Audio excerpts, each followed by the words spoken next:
Welcome to this term's one of our first Living Well forums. So the point of these forums is to really help us think through issues of personal and spiritual formation.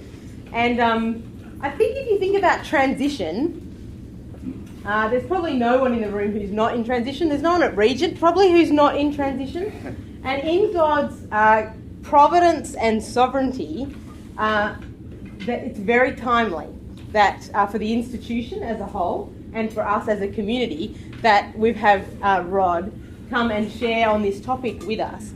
As you know, he personally is in a period of transition, and as the outgoing president of Regent, we wanted to maximise any opportunity we had to hear from him. And so in his graciousness and kindness has agreed to come and speak on this topic that I think it's personal and it's corporate and it's individual. And so we're really glad that you're here, Rod. So welcome you up. Thanks.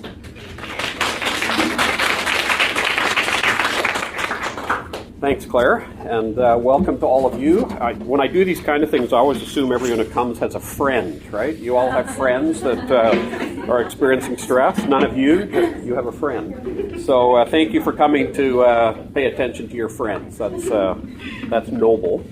And as Claire said, Bev, I told the board quite a long time ago that I wasn't going to take a fourth term, so it's not like it's suddenly new for me. I've known for a long time. But as the time gets closer, the transition becomes more real.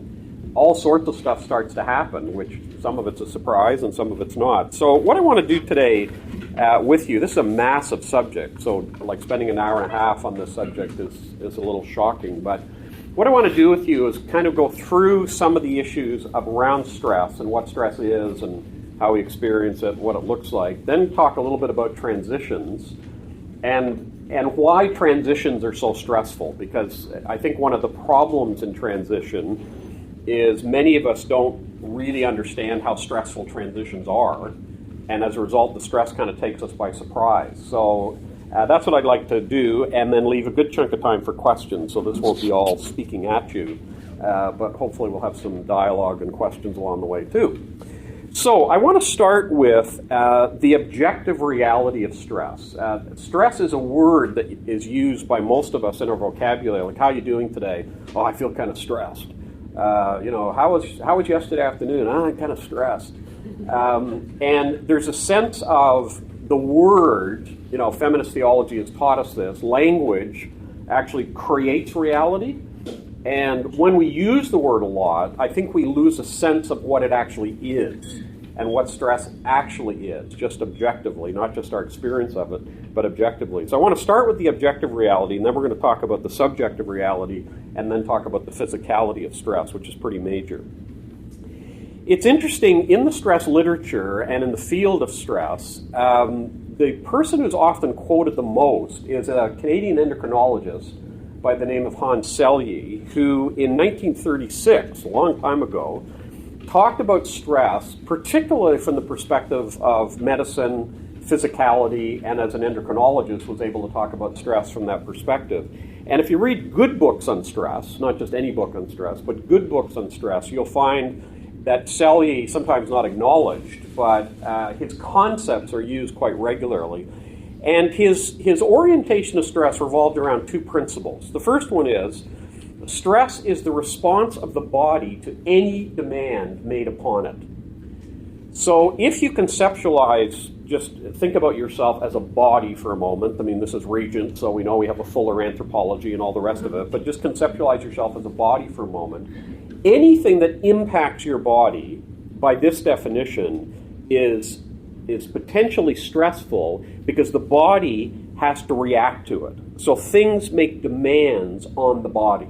Notice here there's no definition of thinking, there's no definition of perceptions, there's no definition of thoughts. It's simply impact on the body, and it's any demand made on the body. So you getting up this morning and showering, for those of you who did, and getting dressed, all of you did, and had various things happen to you as you got up, that's stress on the body.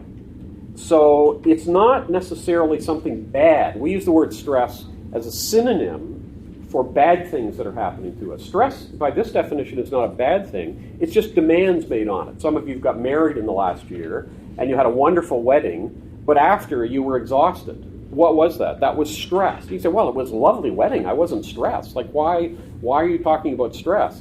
It's the demand made on the body. So the body receives things that are happening to it, and as a result of the reception of that, there's demands made on the body, and stress occurs.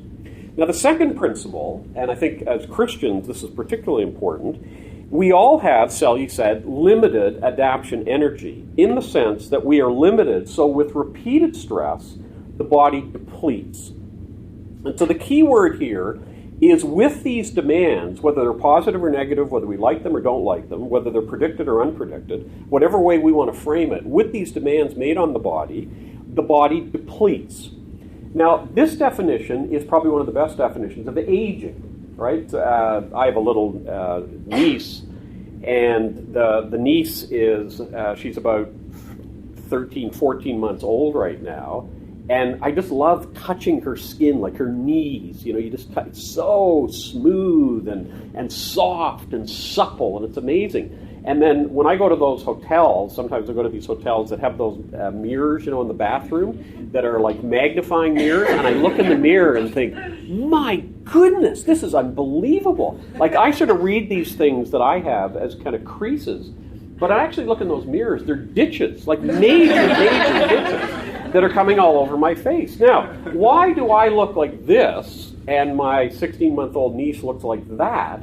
It's because of stress. And that's not about, have I got a lot of stress in my life? She has very little stress in her life so far. She's had the experience in the womb, which is somewhat stressful for children. But most of her experience of life is she cries, somebody does something for her. Some of us are still trying to live that way as adults, but it doesn't work as well. That is what's happening with the difference between the younger person and the older person. So we are depleting constantly because of stress. And we'll get back to the depletion thing in a moment. Now, the other thing with stress that we know is the relationship between stress and performance needs to be understood well. Because in this culture, there is a push, and the west coast of Canada and the U.S. show this in abundance, there is a push to get away from all stress, remove yourself from all stress, go off in the bush somewhere and have no stress. Well, that is a complete denial of this definition. You can't go off anywhere and have no stress. That is inconceivable given this definition. Now, if you want to define it as bad things happening to me, I need to get away, maybe that works. But by a technical definition of stress, you go anywhere in the world, as long as there's demands made on your body, noises, that's stress on the body. And we're all going to respond differently to that. So when the literature looks at the relationship between performance and stress, it's the classic inverted U. Those of you who haven't read graphs for a long time and never did like reading graphs, notice the bottom left of the U. That's low stress. It also leads to low performance. If you've got some big exam coming up in April and you go to a party the night before, stay up really late, don't get much sleep that week, don't eat, kind of saunter into the exam in your bathing suit with a cool drink, and you just like, people are stressed. You're not stressed at all. You're perfectly fine. You're just going to float through this exam. Your performance will probably be low. It's unlikely you're going to do well. On the other hand, if you're up every night of the week studying and reading every conceivable book and then obsessively worrying you haven't read every book and you need to read 5 more and you're just driving yourself crazy, you also won't perform well. In fact, extremely low stress and extremely high stress, generally speaking, usually arrives at the same performance level. So ideally, what we want is the top part of the inverted U. You're going to maximize performance if there's some degree of stress, not an absence of stress or not debilitating stress. In the middle is what we need to have. So the objective realities of stress are that it is a response on the body to any demand that's made on it. That could be positive or negative. Secondly, we have limits. Now, the interesting thing, I'm going to talk about limits a little bit later, but the interesting thing with limits is the person sitting beside you right now has different limits than you do. And one of the problems in stress is many of us look at others in order to really ascertain whether this is stressful or not. We say, well, you know, they can do 5 courses. What's my problem struggling with 3? Well, that's a bad analysis given this, because each of us have limited adaptation energy. Some of you for genetic reasons, some of you for environmental reasons, some of you for lifestyle choices, whatever it might be, may have a different limit. And one of the things that's really helpful, and again I'll talk about this later, one of the things that's really helpful is when you realize we all have limited adaptation energy, we don't compare with the other. Those of you who are married or have a roommate, it's one of the great difficulties, this is a difficulty in our marriage, where my adaptation energy is quite different than Bev's adaptation energy. So if you talk to her on this subject, she would say my lifestyle sometimes makes her exhausted, just watching. So she'll watch me and get tired. And I'm like, my instinctive impulse, of course this is not the charitable, loving, caring, gracious husband that I am, but my instinct is, what is your problem? Like, what do you mean you're tired because I'm doing that? Like, you're not doing it, so why are you tired with that? And we start comparing our adaptation energy, and that's a mistake because it's different for all of us, and we need to recognize that. Now, that's the objective reality. That's just stress, if you like, as it is. What about our subjective experience? Let me suggest, again, briefly, some things we need to distinguish between. First of all, we need to distinguish between the experience of stress and the expression of stress. So what I actually experience inside and what I show outside are very, very different. And for some of us, there's quite a wide gap between what we experience and how we express it. So we need to remember that. Some of you have faces, and I'm not looking at you, so please don't get paranoid. Some of you have faces that have the high cheekbones, the bright eyes. You look alive all the time. I've never been there when you've woken up, but you probably when you wake up, you just look like, wow, it's amazing. Like, life is great, I'm happy. And the way your teeth are set, some of us, our teeth don't show because of our lips. Some of you have got great big teeth and your mouth turned up like this. You just look great all the time. And people are known to talk about you and say, wow, like, she looks so serene all the time. It doesn't experience any stress at all. It's unbelievable. And what you're missing is the expression may be different than the experience. And I think often in our ministry to one another, we need to remember that how people show things does not necessarily reflect the way they experience things, and vice versa. Some of you have a face that looks unhappy all the time. You look stressed all the time. And it's just your facial construction. There's nothing wrong with your face. It's genetic. You can blame your parents on this one. And you just look stressed all the time, but you're perfectly fine. And people have been known to come up to you and say, look, is something wrong? You go, no. Are you having a bad day? No. I'm having a great day. But you look different. So distinguishing those, not just with others, but also with ourselves is important. I think many of us have developed a persona, and particularly if in a role, like some of you are in roles or play a role in your family where you have to look a certain way, be a certain way, and everyone misses your stress, and the danger is you may miss it as well. So that distinction between expression and experience is important. Secondly, the difference between other people and us and experience and expression. So the way you experience stress and the way you express stress is going to be different than other people. I've often had people say to me, you seem so relaxed when you're up front teaching. What they fail to understand is what they see is not what's going on inside. There's a whole lot goes on inside that doesn't necessarily get reflected outside. So then people say, wow, that person seems like a really nervous speaker. They may not be nervous. They may be displaying some external things that aren't about stress at all. So there's differences with people as well that are going to show up. Thirdly, cultural differences, particularly between shame-based and non-shame-based cultures. Those of you who come from Asian background will know that because of shame, and this obviously differs in different countries in Asia, but generally Asian countries are shame-based cultures. So saving face and projecting a certain image is not, as some Caucasians think, put on. I've heard some Caucasians talk about Asians as if, an Asian gets up in the morning and thinks, I'm not going to show all of what I'm feeling. And that's how I'm going to live today. We all live our culture intuitively and instinctively. We're not living our cultures by choice. So those of you who are Asian, who have a certain facial construction, who have a certain way of expressing things facially, saving face means very often that stress is kept down in terms of expression. You may experience it differently. Those of you from Korea will know that in a Korean culture, to actually show all of your emotions and show all of what you're feeling and show all of your stress is in fact is inappropriate in that culture, even to the point of eye contact. And those of you from Korean culture will know that. Like the eye contact that we in the West have with people is very different than the eye contact people in Korea have, because what you show is going to be very different. This can subtly lead us to think that Asians don't have stress, or Asians don't go through stress. They express it differently than Caucasians, but they don't necessarily experience it differently. And very often, particularly those of us who are Caucasian and maybe a little ethnocentric in the process, very often we can look at our Asian brothers and sisters and not really understand the stress they're going through. And of course, when you're in a church community or you're in an Asian community of any sort, what happens is there's almost like a covert commitment to not showing stress, and then people will assume there is no stress. So in this Asian context, there is no stress going on because no one's expressing it. There's a lot of stress going on, and any of you know Asian culture will know domestic abuse, assaults, anger, hostility, all the violence against women, et cetera, is pretty intensive in those countries, but you don't know it by looking. It's not visual and it's not seen. So we need to keep that distinction in mind as well.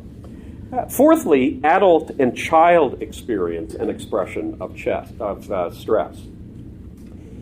One of the interesting dynamics with children, of course, is they behave their stress, whereas most of us as adults verbalize our stress.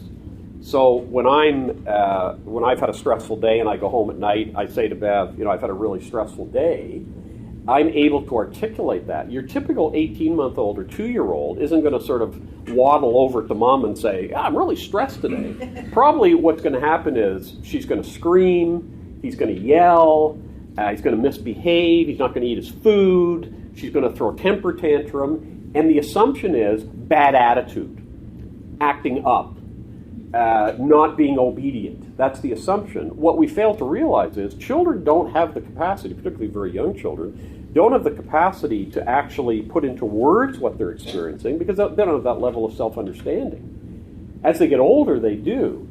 But then many children will behave their stress and verbalize it with anger and hostility. And so people assume this isn't about stress, this is about reaction to the other. So with children, it seems to me we need to be really, really careful and understand their behavior. Not overinterpret it, because that's a risk too, but understand their behavior sometimes is reflecting stress. And there's lots of literature on this where you can tell how much stress there is in a family by how poorly behaved the children are. And so when children are always poorly behaved, it may be their way of saying, I'm finding this environment right now extremely stressful and hard to handle. Now, there are style differences. This kind of language is used sometimes in developmental psychology. We all have different personalities. We all have different styles. Some people have used these 3 different materials to help understand how people react to stress. You have friends like this. I do as well. They kind of have a metal personality that when stress comes, it appears to just bounce off them. And you'll go to them and say, man, wasn't that awful? And they go, I don't know. I'm fine. Like, what's your problem? That's kind of the implication. But their approach to stress is it appears, emphasis, it appears to bounce off them. Other people are more like plastic, where when the stress comes, there's a dent in it. And then some people are like crystal. When the stress comes, it destroys them. Now, these are not moral issues. They're not ethical issues. I suggest to you they're not theological issues or biblical issues. They're actually part of our genetic constitution. They're part of our environment. They're part of our physicality, what our bodies are like, what we react to. Some of you have certain things happen with stress that you wish weren't the case. Some of you show stress with the little red thing that's coming up your collar, and if you're in a stressful situation, it's like all this red's coming up, and you can feel it, and everyone's looking at it, and you're aware of it, and it's coming up like this. Some of you, public speaking is a classic on that. Some of you, as soon as you're up in front, your saliva goes. Like it's gone. And you go, where's the saliva in there? Like I'm clacking like a duck up here. I can't get the saliva back. Little tip, bite your tongue. That's a serious comment. If you're one of those people that gets anxious speaking because there's no saliva and the saliva dries up, just gnaw on your tongue a little bit, and your tongue and the saliva will come back. And you can write that down. That's good. We are different in that, and any of you who would describe yourself as I'm a really sensitive person, which sometimes is said pejoratively, you might want to look at the HSP literature, the highly sensitive person literature, which actually talks about, even from a physiological perspective, some people are really significantly impacted by stressors that put a demand on a body and it's quite different than other people. And so there actually is reaction that's more extensive than other people, and we need to recognize those differences and respect them. And as I'll talk about a bit later, I think particularly respect ourselves in that. Some of you may not realize you're more crystal-like than you are metal-like, and are a bit, your self-talk is very negative. Like, I don't know what's the matter with me. Like, everybody else seems to be functioning fine, but I'm falling apart. Like, this is awful. Well, it may be awful, but it's also possible that there's a fragility to you physically and emotionally, and stress really impacts you. And you can use that as something pejorative and say, oh, I'm a terrible person, I'm not a good Christian, I should be trusting in the Lord, etc., etc. Or you can say, this is part of who I am, and I need to be careful with stress and monitor it well, or it'll destroy me. Not look at somebody who's more metal-like and say, I want to be like them. You're not like them. And so accepting that, it seems to me, is pretty crucial. Now, let's look at the third area, stress and physical reactions, and then we'll talk about transitions. All of us experience stress and tension as feelings in the body. When you say you're stressed, or when you say I'm experiencing tension, or you say I'm experiencing angst, or whatever word you want to use, probably you're describing something in the body. Okay? That's a key aspect of stress, a recognition that in the body you're experiencing that. Now, that is your experience. But what we need to recognize, of course, is the source of stress and the full expression of stress goes much broader than that. Our thinking's involved, our willing's involved, our behaving's involved. I always hate giving out lists on these kind of topics because, it's like your intro psych class. Everyone thinks they're schizophrenic after that week, and they think they're depressed after that week. So I give you 16, things on stress here. You'll think, oh my goodness, I've got 9 of them. What does that mean? I have no idea what it means. I just know these are stress things. But if you look at these 16 manifestations of stress, one of the questions, if this was a clinical setting and I was talking to you in a clinical way, a life I used to live, I would be asking you, when you are stressed, what are the primary ways in which stress manifests itself for you? What does it actually look like for you? And could you tell me the top 3 of what those things are? And so, not now, but at some point, you may want to just observe yourself in this area and do a little bit of an inventory to see what is actually going on in that situation. And that can help you then deal with some of these symptoms, which I'll talk about in a moment in more detail. So, there's a number of things you can do with this list when you pick your sort of top 3. This is the way I typically react to stress. One of the things you can do is when you know you have stress, and just listen carefully to this nuancing because it doesn't sound like I'm saying a different thing, but I am. You can know you have stress and then observe the symptoms, or you can not know you have stress and then learn from the symptoms that you have stress. Okay? So let me illustrate that in 2 different ways.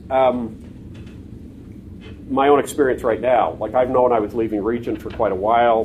When I signed on a third 5-year contract, when I was here 10 years, I knew that was going to be the last contract. So none of this is a surprise to me. The fact I'm moving on, it's not like, oh my goodness, this came out of the blue. I'm not experiencing that at all. It's very much, I knew this was coming. But for me to say there's no stress in this would be a mistake. Now, when I say no stress, I'm not saying there's terrible bad things about this. I had a number of people when Jeff was announced, I had a number of people come up and say, like, how are you feeling about this? Like this kind of, how are you feeling about this? And my impulse is to say, fine, like I'm excited. I'm looking forward to what God has next. I think Jeff's a great choice. It's a really smooth transition. We agree on 99.9% of things around Regent. I mean, I think it's all wonderful, but that doesn't mean I'm not experiencing stress. I am experiencing stress, but the only way that I know I'm experiencing stress in this is to look to my symptomatology, not to my introspection. So if I introspect, I've got a bunch of things I'm looking at for the future, which I find really exciting and really interesting and really intriguing. I'm really looking forward to that. I've really enjoyed my 15 years here. I think it's an amazing place. Met people I never would have met, traveled to countries I never would have gone. It's all been amazing. So I would say, I'm not feeling stressed. Like, I feel fine. I'm looking forward to the next step. I'm glad Jeff's here. Well, I'm fine. You know, it's like, let's throw a party or something. But what I need to do is I actually need to look at the symptoms that I'm experiencing in that list of 16 and then argue back for those to actually come to grips with the fact I am experiencing stress. Now, this is where getting someone else to exegete your physical symptoms becomes really important. Those of us who sleep in the same bed with somebody else have a really, really helpful feedback mechanism right there that you don't have to be sleeping in the same bed as somebody. They can do it in other ways too. But people who know us well can pick this up. So one of my prime manifestations of stress is how I sleep. And this is a silly little example, but you have silly examples too. So one of mine is, if I'm really stressed at night, when I roll over, and I don't know where this comes from, and those of you who do dream analysis and all the rest, you know, don't talk to me, I'm not interested. But when I roll over, I put my hands, like about there in my chest, I push down on the bed, and then I roll over that way. So I actually, I don't roll with my body, I roll with my hands. So I push down and I roll over. Now, I don't know where that's from. You know, I did some gymnastics when I was in high school, gymnastics. I have no idea what it is. But it's like I do a push-up and then flip over and go around like this. And then that lasts for a very short time, and then I do another push-up and roll over like that as well. And Bev, any of you know Bev, she has very colorful ways of expressing things. She has very interesting feedback the next morning on those kind of nights. Now, we have our interesting interaction about what that looked like to her, and you know, when I kicked her and elbowed her and hit her and all the rest of it, all that stuff goes on. But when she says, like, you had one of those nights, then I say to myself, I must be stressed. And then that forces me to look at the stress in a more honest way. What I would prefer to do is actually say, I'm not stressed, and I'm not showing any symptoms, so end of story. That's what I would prefer, but that's not true. That's not the reality. So understanding that relationship between the symptom and the problem, that list of 16s, that's symptom. That's not problem. If you have a nervous tick, it's not a problem. That's a symptom of something deeper. So I need to look at that more honestly. So let's go into transitions and talk about that a little bit. Now, transitions, you know, and in some sense we're always in transition, but transition, the key word, of course, is change, right? That's the fundamental nature of a transition. There's change occurring. And what does that change mean? What it means is old ways of feeling, old ways of doing, old ways of thinking, old ways of experiencing are in a process of change.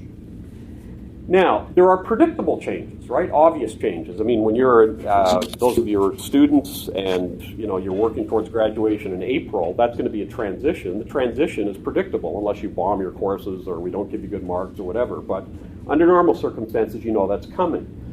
Then there's unpredictable changes, like losing your job, or there's a death, or there's an accident, or something occurs that you weren't anticipating, and suddenly you're into a transition and you think, this wasn't my choice.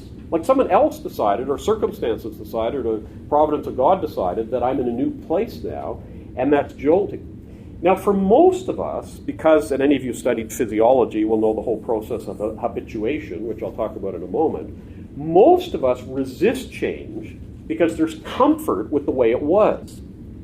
So when you get into a rhythm, into a routine, into a way of being, your whole body goes with that, right? Like when I've been driving to Regent College for 15 years, I know which streets to turn at, I know which roads to go down, I know which Starbucks to stop at. I mean, I just got, I don't even think about it, right? It's not something, and I was just realizing the other day, wow, like I won't be driving across the city anymore.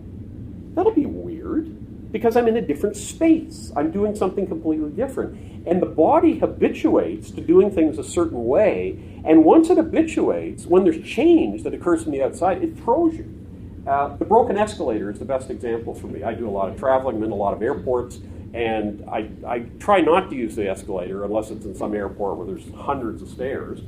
But when I do use the escalator, I just know how to do it. I just walk, and I just, you know, there's just a rhythm getting on, and away you go up. But have you ever walked onto a broken escalator? You feel like a bumbling fool, like you're learning how to walk again or something. You get on, and it's like this is not, these aren't stairs, and they're not an escalator. We're like, what do I do here? And you find yourself sort of doing this, and you want to get kind of a ballet uniform on or something and sort of tiptoe up the stairs because it throws you physically. It's not just mentally. And you know in your head, This is an escalator is broken. Treat it as a stair, but the way you walk up, it's just, and I have a kind of a bizarre sense of humor. Sometimes in airports, when an escalator is broken, I just like sitting and watching people go up. It's hilarious. These like grown people who've known how to walk for 40 years, they're just falling all over the place. That's habituation. And that's the body resisting change. We don't want to change. And it's not we have a bad attitude or we're not trusting God or we don't have faith or whatever else. It's just simply the body has habituated to a certain way of being, and that change is difficult. Now, of course, added to that is when you let go of what was, that begins a process that's uncertain. So some of you even in this room have said to me, so what are you going to do next? And I said, well, some things are coming together, but I'm not really sure right now. It's unknown. It's also toward an end that's unknown, right? Like sometimes you get the process, but you know where it's going. But in transition, you neither get the process or the end very often, and that's quite disorienting. Now, why is it so stressful there? Well, if we go back to Selye's definition, multiple demands are made on the body when that change occurs. Notice what happens in the broken escalator. There's all kinds of demands being made on the body visually, physically, hand-eye coordination, leg-eye coordination. There's a whole bunch of things going on. I don't even know what to do with my hand when I go up a broken escalator. Like, I get the feet thing going, but then I put my hand there and go, oh, it's not moving. So where do you put your hands when you walk up the stairs? Like that's what it feels like, which is a silly question. Like, where do you put your hands when you're walking up the stairs? But everything, there's been so many demands on the body that it's highly, highly stressful. Now, depending on who you are and what you're like, the physical experience will kick in. So some people will weep uncontrollably in this. Some people will get angry. Some people will get depressed. Some people will get sad. Some people will go numb. We'll have all kinds of different experiences to that. And the physical manifestations will start coming into play. And you'll start feeling certain things, and certain things will be happening in your body. Depending on the age you are, the kind of medical history you have, different responses may occur. So it's a very normal thing to experience the disruption of physical habituation when one is going through a transition. That makes a lot of sense. It's not something to run from and say, oh, this is terrible, it's wrong, but it's something to embrace. I've done a lot of work in the missions community, done a lot with TCKs, Third Culture Kids. And one of the reasons missionaries experience a lot of stress and that their children experience a lot of stress is because all those transitions that occur from home to the field, from the field back to home, deputization back on the field, and then slowly, of course, that's where the TCK designation comes from, a sense of, I don't belong here in my home country. I left there when I was 3. I don't belong here because I'm in a country that's not my ethnic and cultural and language background. So what I have to do is I have to create a third culture that has no capital city, that has no airport, and has no name. It's just a third culture. I have to find some safety there, and I have to find something predictable there and something that makes me comfortable. And any of you know the TCK, either literature or have worked in that area, will know, get a bunch of TCKs together, it's magic. It's magic. We used to do TCK retreats, bring all these third culture kids together, and you think, it's like these people have known each other their entire lives, and they just met this weekend. But something has brought them together where they get each other intuitively, they understand each other, and there's a sense in which the stress is experienced in a very, very powerful way that there's others who are going through the same thing. So subjectively, they get it. But all this move back and forth and all these transitions is very, very troubling for people who go through that. Now, the big question, of course, in 2015 in Western culture is, what does one do as a result of that?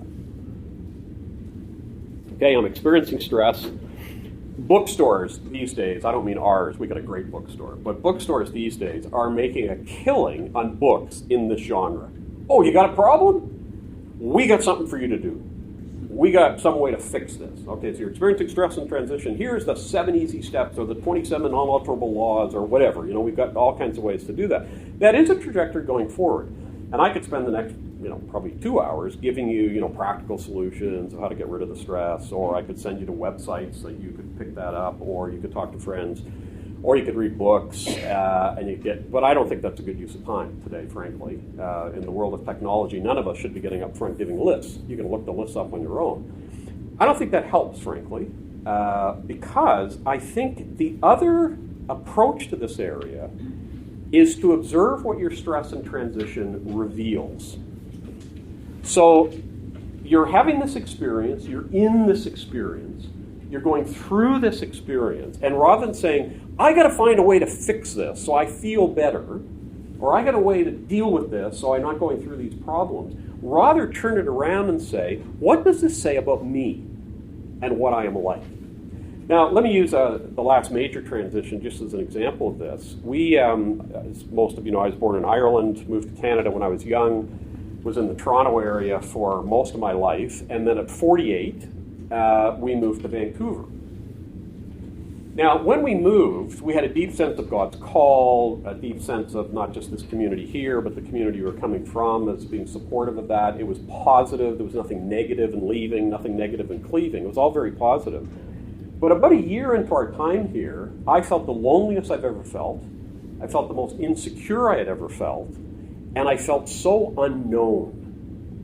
So unknown. Bev used to describe it as she wished she had a tape of her history, and every time somebody met her, it was tapes back then, every time somebody met her, she'd just pass the tape and say, listen to this first before we talk, so you get a sense of who I am, because you lose all of that.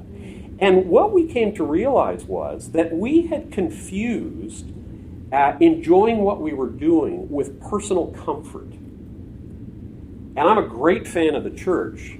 But what I realized is, one of the reasons I was a great fan of the church is because all my church experience had been long-term with people I'd known for a long time. In an actuality, my view of the church up until I was 48 was more sociological than it was theological. And my sense of I love the church in reality actually meant I like the comfort of being with people who I know and like, and they know and like me.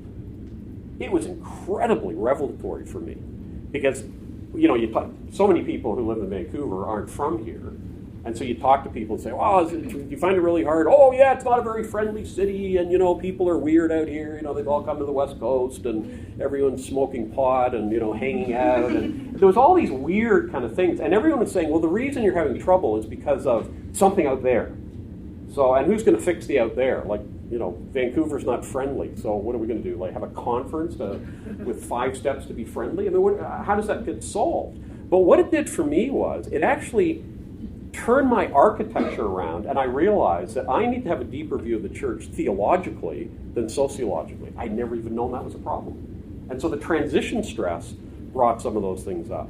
So what I would suggest to you is, and I say this pastorally and compassionately, I'm not saying this in a nasty way, see transition stress not as a problem to be solved, but as a life to be understood before God, rather than something that's problem-free or pain-free and solved by fixes.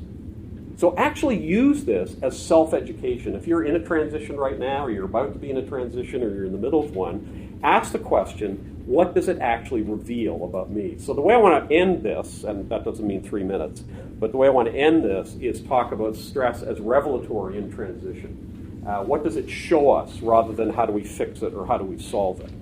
Most of us focus out when we're in stress. We either want to explain it externally, we want to explain it with blaming others or saying it's somebody else's fault, or it's Vancouver's fault or the West Coast's fault, or it's the fault of the rain or something. We want to focus out there. That's not particularly insightful, and if you'll allow me to say this, I don't think it does very much spiritually for us at all, and it doesn't provide us with any reflection about what God's doing in our life. One of the things that happens in transition is God is rearranging our architecture.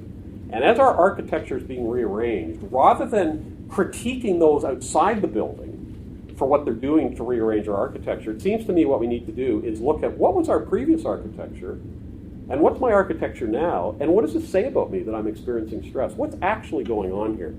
So I want to suggest 4 things to you. There's 4 questions that you can think about, and we can deal with some Q&A on this after. The first one is, what does this experience of stress and transition tell me about my fundamental motivation? What drives me? What motivates me? What animates me? What excites me? What gives me passion? All that kind of language. I'm going to talk technically about motivation in a moment, but anything that drives you, like when you think of the things that really make you excited, and if you're clinically depressed now, ignore that comment. But for those of you who aren't clinically depressed, like what's motivating you? What's passionate for you? Now you're in transition. What does it tell you about your motivation? David McClelland, who's written in this area for a long time, is probably one of the fathers of the motivation literature, the sort of more scientific approach to motivation rather than the pop psychology stuff.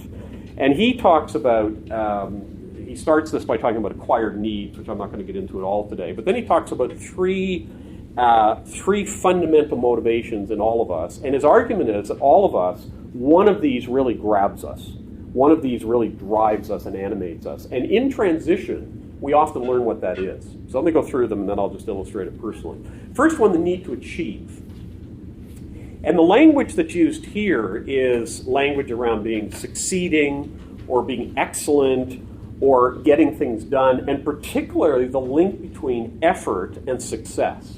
So you actually reflect on your life of, if I do this, then it will result in this. If I put a lot of effort into this, I will succeed in this. And if I don't put effort in, I will fail. And that really motivates me. Now, some of you, as I say that, go, that's me. That's exactly who I am. I want to be successful. I want to get things done. I want to complete things. I want to excel. And you've got standards for yourself in that area. That's one thing that will motivate us. Secondly, a need for power.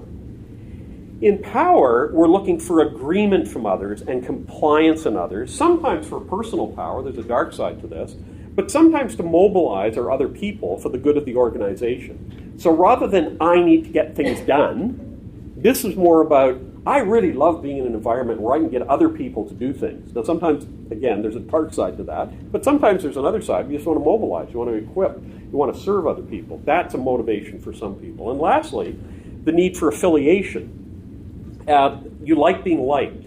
You like being endorsed by others. You thrive on connectedness. You thrive on being with people, particularly people who know you and like you and appreciate you. And it's not, again, these could be dark things, but this is on the good side, that you want to be in that kind of environment. Now, before I was at Regent, I was in pastoral ministry and in a large church, but we had been there for quite a few years and had visited the church actually when it started. So in some ways, we've been there right from the beginning.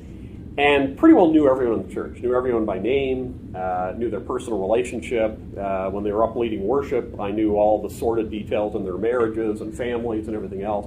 There was a real sense of connectedness because what was valued was encouragement, sort of walking the journey together, much more in tune with people's spiritual growth. There was a real communal kind of atmosphere. I left that and came to Regent.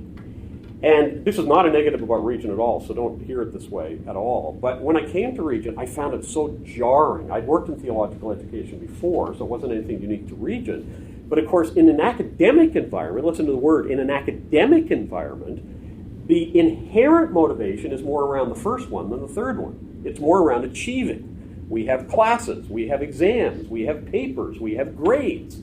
We have transcripts, we have degrees. Like, listen to all that language. There's nothing about affiliation in that, or connectedness, or community. In fact, McClelland would argue that the people who have a high need to achieve and a high need to excel typically like to work on their own. They're much more autonomous, they're much more independent. People who are driven by the third one are much more communal. They want to be connected.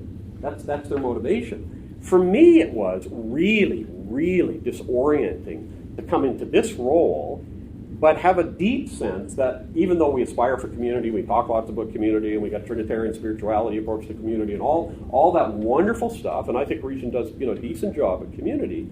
Fundamentally, we're a school, and in a school, you got to achieve, and if you don't achieve, we have this word called failing, or F, right? And so you subtly slip into this idea that what drives a place like this is probably more a need for achievement. And in actuality, some of us want a need for affiliation. That's what really drives us. And if you're in a role, and if you've been pastors have been through this, as I have, when you're in a role where all three of these play a role, you're going to alienate some people and draw others in. Like if you're a person who is in pastoral ministry, you recognize that some people want you to do certain things. They want you to excel. They want you to succeed. They want to do this. Some people want you to be the guy. It often is the guy. They want you to be the guy. You're in charge. You need to do this. You need to do that. You're the pastor. You need to do that. And some people want you to be communal and warm and pastoral and caring and all the rest. One of the reasons pastors struggle so much is because individual pastors are probably driven by one of these. That's what McCollum would argue. But churches require all three. You got to do everything. And when you have to do everything, only one of them really motivates you. The other two not as much. Now, we can quibble. I hate these sort of, there's only three things, and it's only this and only that. I don't like that kind of literature, but just for your own reflection, I think McCollin's onto something really important. In transition, like I'm going through that right now, where I'm coming to grips with what really does drive me. And what really drives me is the third one. Chai and chocolate, which most of you in here have been to. I love chai and chocolate. What does it produce? I don't know. Like, I don't care. Like, I'm not interested. Like, what does it produce doesn't interest me at all. Doesn't motivate me. I just think it's a great thing to do.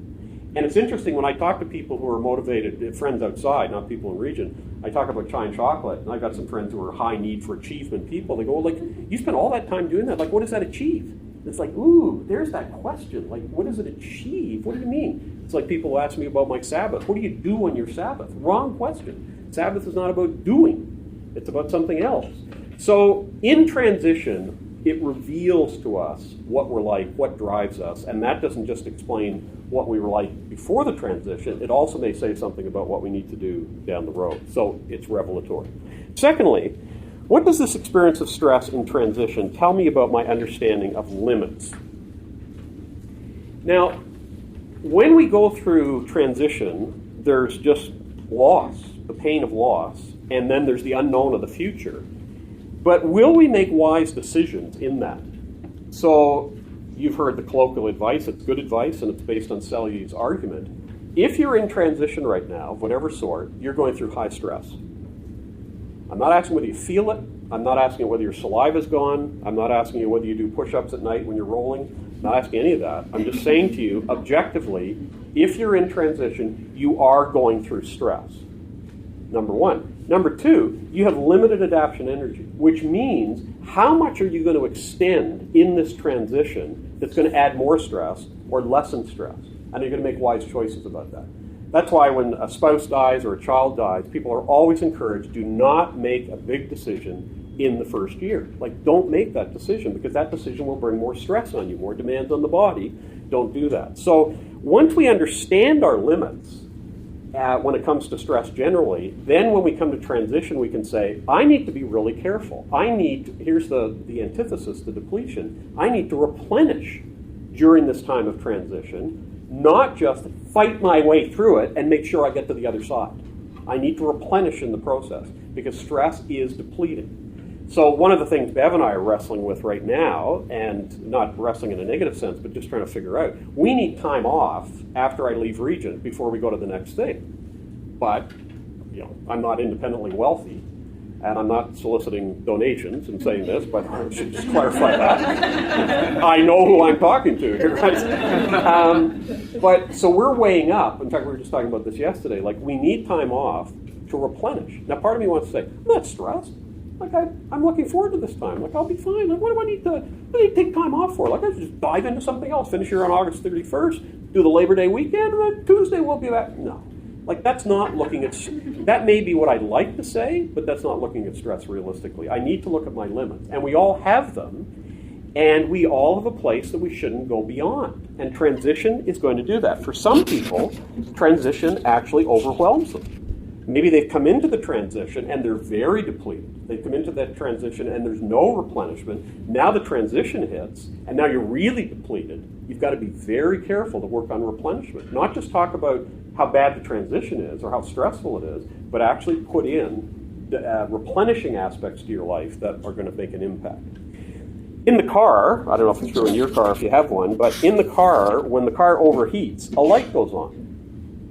And I think in this self-revelatory approach to stress, one of the things that we need to do is define our light. What is the light for you? Like, if I went to you, I won't, but if I went to you and said, what is the light in your dashboard when you're stressed out? Like when you're past, you're overheating. The car may be moving, but it's not moving very well. What is the light for you? Can you identify what that is, and do you watch for it? And I'm not telling this as a humorous story, I mean it sincerely. My push-ups at night are one of my major lights. Like when Bev says that's what you're doing, I literally the next day do some sort of contemplative prayer reflection about what is actually going on for me that I'm not in touch with, but at night, when all my defenses are gone, my body's actually saying, okay, you may think we're going to lie here and just relax, but I am so stressed out, I got to do push-ups to cope with it. That's almost like, if I can, disembody for a moment, that's almost like my body saying to me, time out. The red light's on. Stop the car, go get something to drink, and reflect and pray and ask and wonder what's going on. I think when you recognize you have limits, you are able to do that. Thirdly, what does this experience of stress and transition tell me about identity? One of the problems, and I was debating talking about this point for the whole time and decided not to, but one of the problems with transitions is transitions usually reveal to us how our identity is very much tied up in what we're in the process of losing.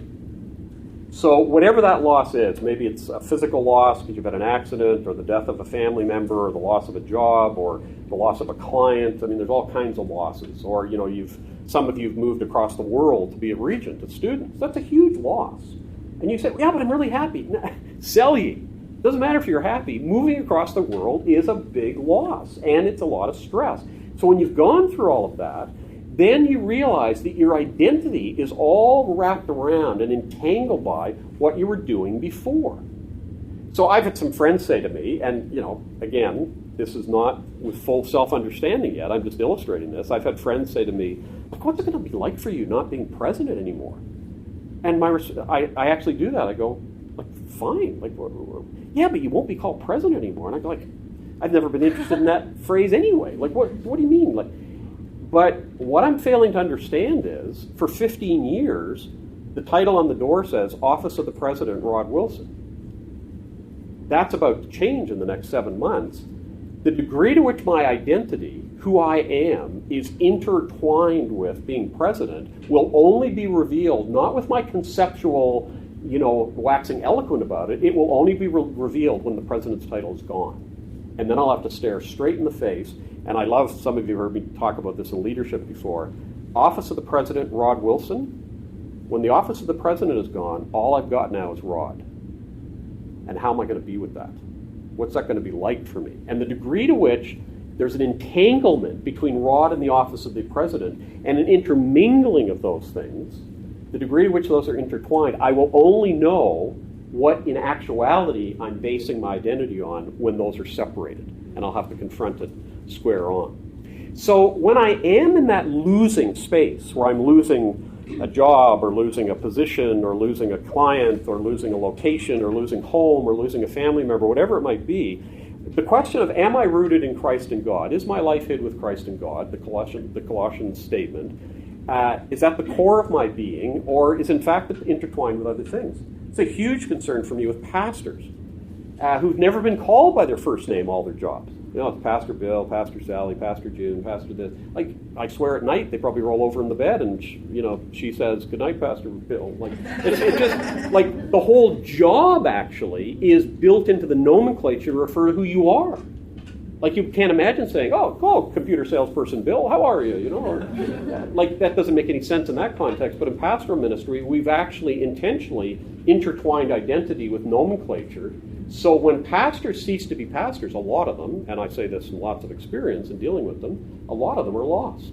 They're absolutely lost because all they got is Rod now. They haven't got pastor anymore, and their identity is completely messed up. So the insecurity that we feel often in transition, I suggest to you, is because our identity is threatened. And when your identity is threatened, what that creates, Thomas Keating talks about this, he talks about afflictive emotions.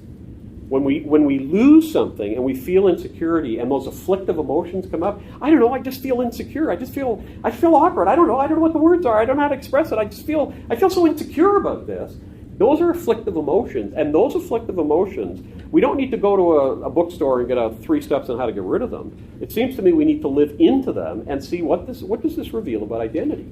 Like, if you've been listening the last 7 minutes, the question is, am I going to be okay when I stop being president?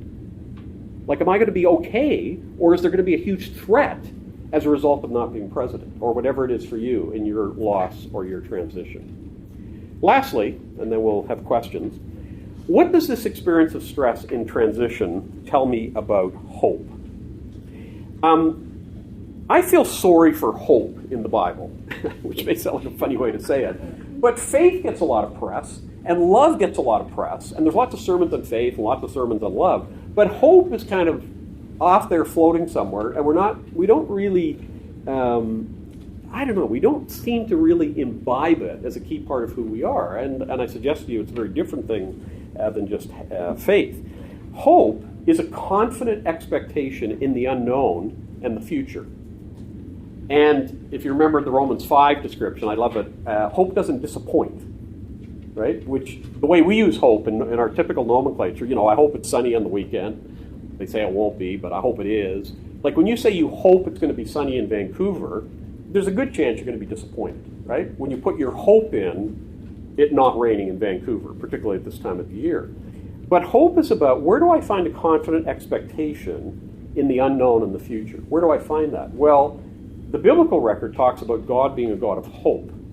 And so I don't put my hope in good circumstances. In my case, I don't put my hope in a new job. I put my hope in God. And if I'm putting my hope in God, then when I lose something, I lose a person, I lose a family member, I lose a job, I lose my country, I'm in some kind of transition, actually, when I go through the transition, I can look back and say, what was my hope actually built on? Actually, what went on there? And most of us, I think, have really nice buildings, but pretty poor foundations. I think that's where most of us are, metaphorically. We've got amazing buildings that look great and do good work and are very functional. But at the core, our foundation is a little bit suspect. And of course, that's the Jesus thing, with the rain falling on the person who built their house on the sand and the rain falling on the person who built their house on the rock. I think transitions reveal whether you got sand under you or rock under you. That's what they reveal. And I'm not going to go into it all because I'm still in process in this, but it's been interesting for me, even in this last year and a half or 2 years, just to see what is actually the bottom line in my hope. Where am I finding my confident expectation in the unknown and the future? And am I placing it in a place that won't disappoint, or am I placing it in a place that will disappoint?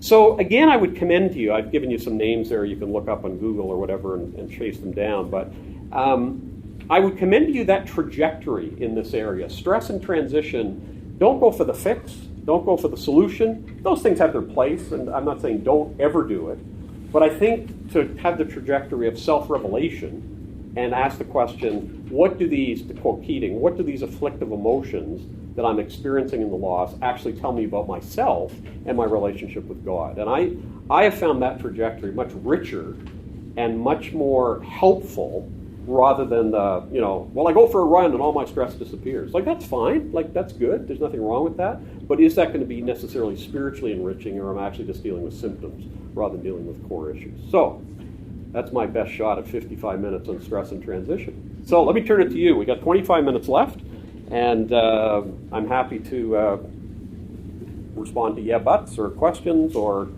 things you want to add or subtract. Yes? I'm a little bit confused with what you just said about revealing sand or rock, and taking that alongside what you were saying about people that are maybe HSP or highly sensitive. How do you know which is the issue? Yeah, the question, I'm just going to repeat questions for the tape here, or the recording, excuse me. Keep showing my age. The question is, like I talked earlier about highly sensitive people, and now I'm talking about, the sand and the rock, and how do those relate, and how do you discern? I mean, I think it is a discernment process. I think, fundamentally what it is. This is the life of wisdom, I think, sort of the double knowledge of God, knowledge of self. You navigate through that with wisdom, asking God to show it. And I think often it's the both and, right? I think sometimes we have we lean towards a highly sensitive personality, and so we feel more frail. We're more crystal-like than metal-like, to use that language. But even in that, there's something to learn. Like there's something that I can look at and say, okay, I am like this. I'm probably a little more on the HSP side of things than most men in particular. So sometimes when I'm feeling the afflictive emotions come up, I do want to give myself, I want to treat myself with some level of compassion. Like the fact I react that way is just, it's part of who I am. Like, and at 62, it's probably not going to change a whole lot, so that's who I am. But even in spite of that, there's things I can reflect on in terms of what this says. Why does my foundation feel so shaky? And of course, I don't know how all of you view the work of the devil. I think the devil has a special syllabi for everybody. I don't think the devil has one syllabi, like he gives everyone a syllabus. He actually has a special syllabus for me. And so where he works is in those areas. Like when I'm thrown or I'm in a situation that's really bad stress, and I understand why, and I'm reflecting, he can just jump into that and just destroy me. And can say, wow, obviously, the accuser of the brothers and sisters, he can play that role very easily. So I think it's a mystical process, probably more both and than either or, but both need to be paid attention to, because I think a lot of people who are more sensitive in stress will sometimes either beat themselves up unnecessarily, or will go the other way and say, wow, that's just who I am. I'm a very sensitive person. You've really, this circumstance has been awful for me, and it's because I'm sensitive. And they don't go any deeper. And I think that's living superficially. It might have been awful what happened, but there's still something to learn in that. Somebody else? Yes? Using terms correctly, is there a point where, because of a traumatic experience, that's no longer stress being extremely at a high level, but it's just trauma? Can you speak on that? Yeah. The difference between those two terms? Is stress, and just in my mind, the way I'm processing it is stress due to a traumatic event, and that's no longer high stress, it's just trauma. Yeah, the question is the relationship of previous trauma to current stress and how those are connected. Let me go to brain chemistry and talk about that, because that's you're asking something that's right in the neuroscience zone. We have, there's different aspects to our brain. The amygdala, which is sometimes called the feeling brain, has, and we probably, this wouldn't have been said publicly 30 years ago, but now we know this to be the case. But when we experience an event out there, we won't designate it stressful or not, but there's an event out there, the amygdala is what some people call the gut response to that. Like something occurs and instantaneously you have a gut reaction to that. And it feels like a gut reaction. You're not thinking, you're not sort of going, and then you react. It's just boom, like that. There's a reaction to it. That's because of the relationship between the amygdala and the hippocampus and the thalamus in the brain, all of which store and bring memory. So we remember things. And the amygdala's, one of the functions of the amygdala and some of the tentacles that come out of the amygdala in the brain is when something occurs, the amygdala will say, is this scary or is this okay? And that's with referencing past and with referencing history. So the memory bank back here, and I'll just talk colloquial language now, not the brain particularly, but the memory bank back here is storing traumatic events, is kind of bringing meaning to traumatic events back here. The amygdala is using that as the context to respond to things that come at us. So if there is a trauma back there, and I would suggest even if it's a trauma that's been well dealt with, like through therapy or pastoral counseling or prayer or whatever, that's been really well dealt with, the vestiges of the memory still remain. We don't forget, right? Brains don't forget. It's still there. The amygdala, in concert with this, is actually saying, this is like that. And it's reacting very negatively. And those people are going to feel more stress in that particular circumstance than someone who doesn't have that in their memory bank. So let me use an example of sexual abuse and people who are married. Lots of people who've been sexually abused, not everybody, so please, for those of you who aren't married, don't predict this, but lots of people have been sexually abused, associate sex with violence, sex with lack of respect. A lot of women, that's their whole association with sex. It's lack of respect, it's violence. Then they get married, very loving man, really cares about them. When they're involved sexually, she's frightened. And then he says, look, why are you frightened? It's me, like you love me. I know I do love you, but I'm just scared. Well, why are you scared? There's nothing to be scared of. And then they get into a conflict over that. He doesn't understand the amygdala. He probably can't spell it either, but he doesn't understand that instinctive response for her. And what she needs is new experiences of sex paired with care, respect, love, understanding, sensitivity that negates the violence, and eventually that memory bank in the brain is going to start seeing other things. But there will be the odd circumstance, even with that woman, who will have a sexual connection with her loving husband, and it'll bring something up. He'll say something, he'll do something, and it'll bring it right back. And that's often what we describe as flashbacks, where people will actually pull that out, will flash back to that, and then read the experience through there. So I think paying attention to our own histories, our own biography, our own traumas, if we have those traumas, does inform how we react. And I think most of us, when we react with gut instinct, we're saying more about history than we are about what's happening in the moment. And that's another whole train to talk about. But I think that's often what's happening. Because I'm sure you've had the experience. I've gone down the aisle after the sermon in church with somebody and said, wasn't that great? It was a great service. Oh, I'm really mad. I'm really upset with that. And you're going, yoo-hoo, were we in the same church? Like what? You listen to I listened to the same thing, and you're mad, and I thought it was great. Like, what's going on? And then if you stay and listen in the parking lot to what's going on, eventually you'll get a whole rundown of history that provided the context of that event. But what they're saying when they immediately leave the sanctuary is, it's because of that event that I'm feeling angry. It's not because of that event you're feeling angry. You're feeling angry because it triggered something back here, which is still legitimate. It doesn't negate it. So a really important issue and often misunderstood. Yes. I'm wondering about, you talked about how stress depletes the body. I'm wondering about how do you recover or replenish your body from stress, and does repeated stress affect your ability to replenish? Yeah. Some of you had the whole 5-month engagement, changed jobs, moved twice, buy your first home, marriage experience. It was all amazing, and then coming down from that. Yeah. Feeling like I can't function as the same level as I did before. Does it replenishes it, or how do you deal with that? Yeah. Well, I think a good question. I think when we go through lots of positive experiences that are really good and we really enjoyed and we really liked, and then we come down after, we need to be really careful not to pathologize that and say, oh, something's wrong, or something bad's going on, or maybe my mother weaned me early or something. And we go to and the psychologizing of the culture, I think, has pushed us a little bit too much at times towards pathologizing that which is physiologically normal. So when you have a whole lot of wonderful experiences, there is a letdown physically. It's just the body can't keep that pace up. It's just not. We have limits. So I'll use point number 2.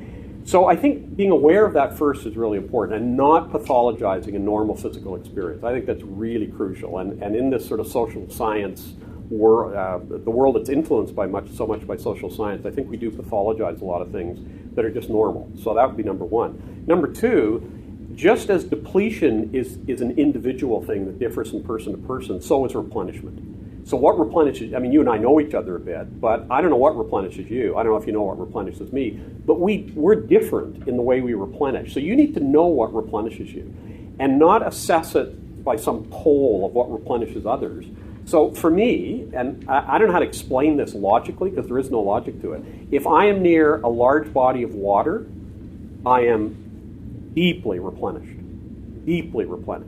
by a large body of water. Now, I've had friends say, well, that's because you were born in Ireland and it's an island and, it's deep in your genes and in the womb and all the rest. I don't really care. It doesn't matter. I don't know where, I don't know how it happened. Once I was blind, now I see. That's what it feels like to me. I don't care. But I know being near a body of water, and if we're in a really tense time in our marriage, or we've got really tense things going on. I know some people sit at home, make a cup of tea, and chat in the living room. We immediately get in the car and drive to the water. And we've done that for our whole 37 years of marriage. We lived in Lake Ontario, and we were married We live on the ocean now, and that's instinctively what we do. And it's deeply replenishing for me, deeply replenishing. So we were talking just yesterday, we were talking about, so if we did this time after we left region, like where would we go? We both said water. That's what we need. We need water. And there was an opportunity to go a place that had no water, and we both got, there's no water. Like, it wouldn't do what we need. We need to be replenished after August, and if there's no water, we won't be replenished. Some people it's the mountains, some people it's hiking, some people it's biking, some people it's traveling. I think we're different. So I would be aware of it, first of all, and then secondly, try to have a list of things that replenish. And actually use that language more, depletion and replenishment, because then you think weigh scales. I find this really helpful. Like if I say, oh man, I'm so stressed. Oh, when is this going to stop? There's no trajectory out of that. It's like, I'm stressed, or, it's somebody else, or it's circumstances, or whatever else. And then kind of they have to change before I'll be less stressed. But if I say, that stress has really depleted me, I need to replenish, then I can pay attention to those and use that kind of language. And it also helps me understand my humanity, because it does deplete. I'm battling that with age right now. Like, it drives me crazy, and it bugs me to say this out loud, but I don't have the same capacity as when I was 32. At 62, but I'm still acting like I do. And I've got a couple of friends who nap during the day, and I'm going, nap? Like, seriously? Like, you nap during the day? Like, that's for kindergarten. I don't nap. I'm not going to nap. Well, aren't you tired, like, late afternoon? Yeah. But I'm not going to take a nap. And I'm fighting that now, and I can't, I used to be able to go like 16 hours with a lunch break, and I can't do that anymore, and it's not because I'm unspiritual. I just can't. So to come to terms with that, I think is really, really helpful, just to being honest with yourself. But I'm not a great example of that, so preaching without practicing. Yes? How do you distinguish between an accumulation of stress and addiction in your body and anxiety, like anxiety disorder? Yeah. Sometimes maybe it's confused. Yeah, the question is the relationship between stress and anxiety disorders. Let me just say a couple of things. I try often when I speak in these things to stay away from the traditional diagnostic statistical manual way of understanding the world, the DSM. I'm not against the DSM, was trained in that and everything, but I think one of the dangers with specialization of any sort is we miss some good generic principles and some ways of dealing with the world and dealing with ourselves. And so I try often in these subjects not to distinguish the various disorders and things. People who have anxiety disorders and people who struggle with anxiety, they experience it as stress. My list of 16, any of you who've got anxiety disorder could look at that list of 16 and go, yikes, I got 12 of those, and it's part of my anxiety, and that's the way I live. Anxiety is often an experience of fear or an anticipation of something that's going to be negative or problematic that may be driven by real things in the environment, or may just be a style of kind of worrying and being anxious about things. There's lots of physiological and neurotransmitter things in this area as well. I mean, we know with antidepressants and anti-anxiety medication that the very fact that those often work well indicates that this has got a chemical component to it. So sometimes, and many of you have heard me talk about depression and my own battle with depression. I can will myself to do all sorts of things, but when I'm in a dip in my depression, I can't will myself to do it. It's a chemical neurotransmitter problem, and no matter how great my attitude is, it doesn't make it any better. So there's that component to it I think we need to be aware of. And anxiety is often about the fear of failure, the fear of not meeting a standard, the fear of not being successful, or the fear of this. There's often a fear latent in anxiety. And of course, anxiety is sometimes the core problem, and sometimes it's a symptom of something else. So a lot of people, and there's lots of medication now for people struggling with depression and anxiety, where the depression is actually manifested with anxiety. And so the anxiety is not really the problem, the anxiety is the symptom of the depression. Some of us, I'm one of these people, my depression is primarily manifested in edginess. It's not bipolar in the sense I get manic, but I just get more edgy, and I feel edgy. It's not like I'm edgy necessarily with others, but I just feel kind of uptight. And in many ways, it feels like anxiety. So I think, again, in one's understanding of themselves and understanding of God, when you're carrying this, you need to recognize this is part of who I am. I've got some friends who've never had a whiff of depression, and I've tried to explain to them what the black hole feels like. Like those of you who battle depression, you know that. Like just this incredible pain right there, like just below your chest. It's so sore. And it's the depression that's speaking there. And sometimes with anxiety, it's often more on the cardiovascular side and up here and with breathing and everything. And it feels overwhelming. You feel like somebody else is controlling you. But it has a lot of the stress-like symptoms and the stress-like experience. But again, I think in replenishing and doing some of the things we've talked about doing and being self-revealing about it, we need to be careful with ourselves if we are battling some significant thing like an anxiety disorder. This all has to be factored into that and not sort of wipe it out. That's what I worry about. Some people will take this kind of thing and say, well, we shouldn't have psychiatric disorders, we shouldn't have these kind of problems, these are just to show us what God's doing.